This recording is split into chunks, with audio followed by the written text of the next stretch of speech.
There's a kind of person who spends almost nothing and somehow doesn't seem to be trying. You probably know one. Same income as you, maybe less, but somehow ends every month with money still in the account. And when you ask them how they do it, you get the worst answer in personal finance. I don't know, I just don't really buy stuff. That answer drives people insane because it sounds like a lie, but it's not a lie. It's a confession of something most of us don't have a name for. Spending less isn't discipline.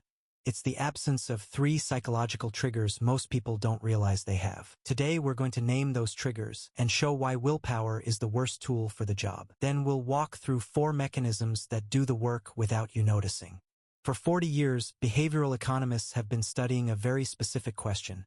Why do some people spend less without any apparent effort? The answer that keeps coming back is uncomfortable because it doesn't sell well. Discipline is mostly architecture, and architecture beats willpower almost every time.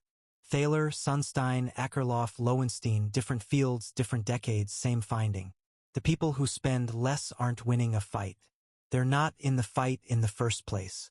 Here's a pattern that breaks the standard story. People who earn 6 figures often spend like they earn 40,000. People who earn 40,000 often spend like they earn 6 figures. Income explains a lot of the difference. But among people with similar income, something else explains most of the rest. Among people earning roughly the same paycheck, you can predict spending better by looking at their environment, their identity, their defaults, and their relationship to desire, better than by looking at any one variable in isolation. Income is one variable. Behavior, defaults, identity, and desire are doing most of the rest. And here's the part that should bother you: those 3 other variables are not personality traits, not virtues, not character. They're psychological mechanisms that can be installed, which means the person who spends less without trying isn't built differently. They've just got the right tools in the right slots. Let's go through the 4 of them. The first mechanism is the simplest. It's called friction architecture, and it works by making the wrong move slightly harder. Richard Thaler and Cass Sunstein called this choice architecture, the idea that the design of a decision shapes the decision itself without changing the underlying options. And friction is the most concrete version of it. Dilip Soman published a study in 2001 in the Journal of Consumer Research showing that paying in cash hurts more than paying with a card. Not symbolically, measurably. People spent less when payment was transparent and immediate. They spent more when it was abstracted and delayed. Prelek and Lowenstein later named this the pain of paying. The more abstract the payment, the less it hurts. The less it hurts, the more you spend. And here's what nobody tells you about discipline. People who look disciplined usually aren't. They've just made the wrong move expensive. Concrete example: the person who deleted the Amazon app off their phone and watched a meaningful chunk of their random purchases just stop happening within a month. They didn't become more disciplined. They just made the path from "I want this" to "this is on my doorstep" longer by about 45 seconds. 45 seconds was enough, because most of what we buy isn't planned, isn't needed, and isn't even particularly wanted 10 minutes later. The whole game is the gap between impulse and execution. Architecture makes that gap bigger. Willpower tries to fight inside the gap. Willpower is overrated. Architecture isn't. The fix is small and specific. Find the 3 or 4 spending channels you regret most, and add 10 seconds of friction to each one. Delete the apps. Remove the saved cards. Log out. Use a separate browser for purchases that requires you to log in every time. You're not asking yourself to resist. You're making resistance unnecessary. The second mechanism is harder to install but more durable once it's there. It's identity-based restraint. George Akerlof and Rachel Cranton published a paper in the Quarterly Journal of Economics in 2000 called Economics and Identity. Their argument was that people don't just optimize for utility. They optimize for consistency with how they see themselves. And this matters more than people realize because rules require enforcement. Identity doesn't. A rule says, "Don't buy this." Identity says, "This isn't the kind of thing I buy." Those 2 sentences look similar. They produce completely different behavior. Marcia Richens and Scott Dawson built a materialism scale in 1992 that measured how strongly people identified consumption with success. People who scored low on the scale didn't tie their identity to what they bought. They engaged in less status-driven spending behavior, even when they could afford more. The trick isn't refusing the purchase. The trick is that the purchase doesn't enter the room. Concrete example. A software engineer making $150,000 a year drives a 2012 sedan with 200,000 miles on it. He's not white-knuckling through a budget. He's not resisting a new car. He just doesn't see himself as a person who upgrades cars on a schedule. The thought, I should get a newer car, never even forms. The decision is below the surface. That's what identity-based restraint actually looks like. It's not strong refusal. It's quiet absence. And there's a recent piece of evidence here that's worth mentioning carefully. A 2025 study published in the Journal of Personality and Social Psychology looked at dispositional optimism. People who expected good things to happen accumulated more savings over time. The correlation was especially strong in lower-income households. The study doesn't prove optimism causes saving, but it does suggest that how you see your future self is associated with what your present self is willing to give up. If your future self is real to you, current spending feels different. You're not denying yourself. You're transferring resources. The fix here is harder than deleting an app, but it works deeper. Pick the identity first. Write it down. 3 or 4 words. I'm someone who saves before spending. I'm not a person who upgrades on a schedule. Then let the identity make the decisions you used to make with rules. The third mechanism is the most quantifiable, and the most disrespected by people who think personal finance is about choice. It's called the default reset. And the cleanest evidence for it comes from one of the most cited papers in behavioral economics. Bridget Madrian and Dennis Shea published a study in the Quarterly Journal of Economics in 2001 that's still the anchor finding in default effect research. They studied one company, same employees, same salary structure, same retirement plan. Under opt-in 401k enrollment, where employees had to actively sign up, participation was about 37%. Under opt-out enrollment, where employees were automatically enrolled unless they actively withdrew, participation jumped to about 86%. Same people, same money, same plan. The only thing that changed was the default. Almost a 50-point swing in behavior from one administrative change. And it gets worse or better depending on how you read it. Madrian and Shea also found that most of the auto-enrolled employees stayed at the default contribution rate, and the default fund, and the default allocation. The default didn't just decide whether they participated. It decided how much. It decided where the money went. For years, Richard Thaler and Shlomo Benartzi extended this in 2004 with a program called Save More Tomorrow. The idea was to ask employees today to pre-commit to increasing their savings rate every time they got a raise.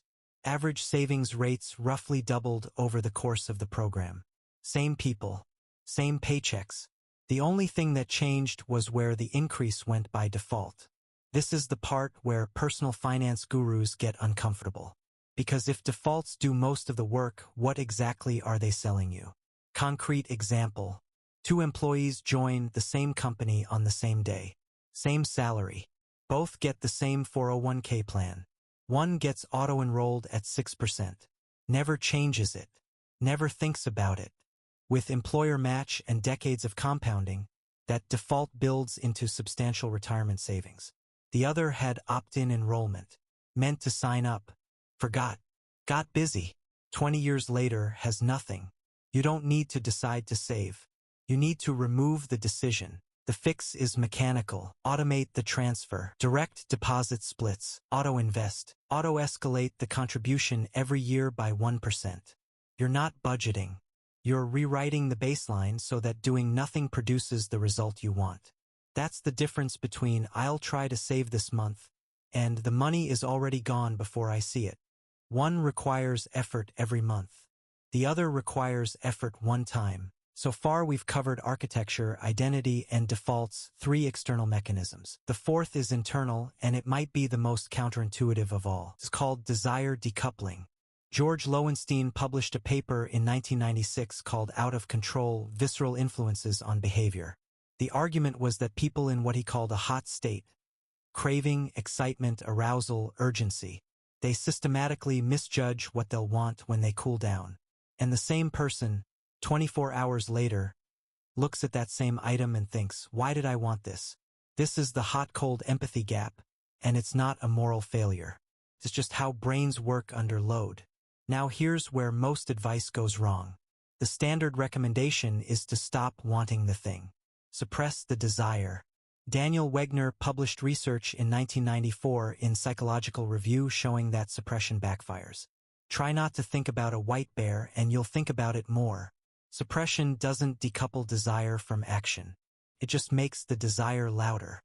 The trick is different. You don't try not to want.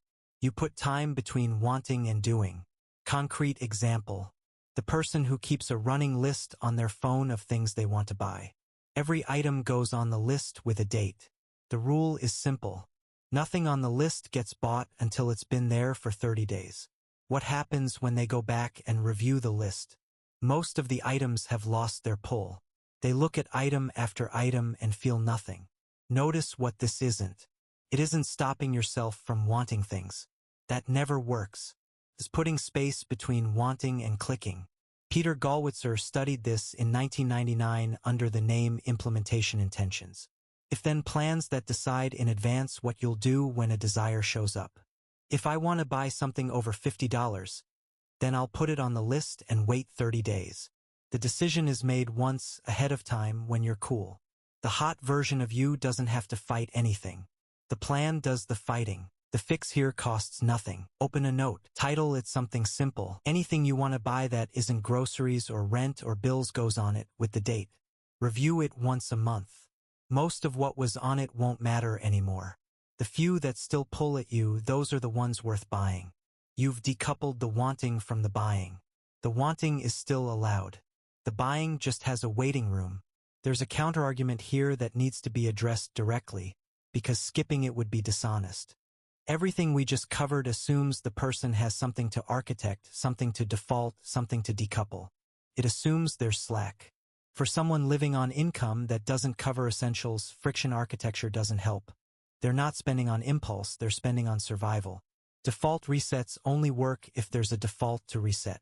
If your employer doesn't offer auto-enrolled retirement, or if your income doesn't allow a meaningful contribution, the mechanism is locked behind the door. And desire decoupling assumes the desires are optional. For someone deciding between heat and food, wait 30 days isn't a strategy. It's a luxury. These four mechanisms work best for the middle. For people who have income that exceeds essentials, but who feel like they're somehow always broke anyway. That middle is most of the people watching this video. And for that middle, the mechanisms work not because they're magic. They work because they replace willpower with structure, in a place where willpower was never going to be enough.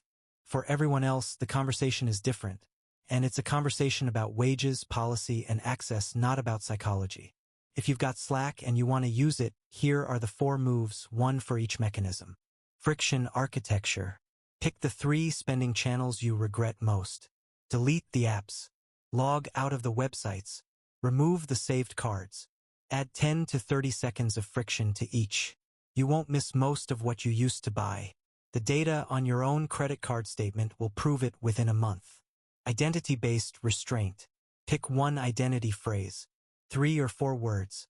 Write it down where you can see it. Use it for the next 30 days as the filter for any non-essential purchase. Default reset. Set up one automatic transfer this week.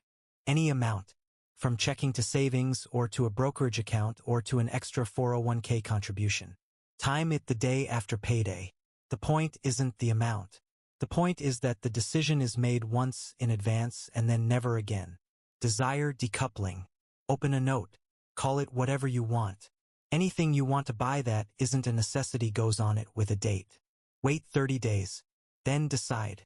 A book worth reading on this is Nudge, by Richard Thaler and Cass Sunstein.